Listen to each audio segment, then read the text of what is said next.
ലക്ഷ്മി, ലക്ഷ്മി, ആ നിങ്ങൾ അമ്പലത്തിൽ നിന്ന് നേരത്തെ വന്നോ?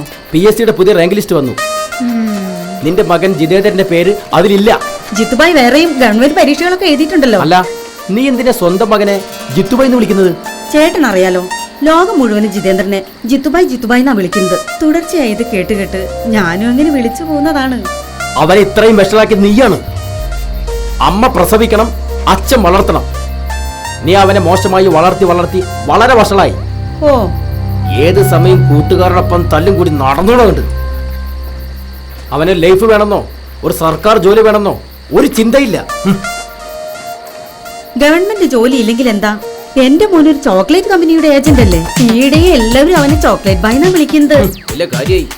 അമ്മേ അറിഞ്ഞ PSCയുടെ പുതിയ ലിസ്റ്റ് വന്നു. എന്റെ പേരില്ല. ഇതെങ്ങനെ ആ പാര അറിഞ്ഞാൽ ബഹളം വെക്കും.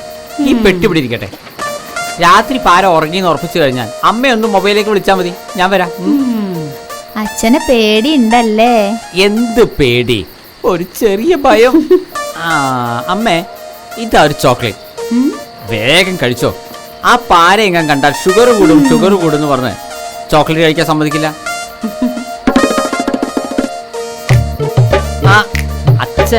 അച്ഛനല്ല, പാരഗോപാലൻ. അച്ഛനിപ്പോ വന്നു.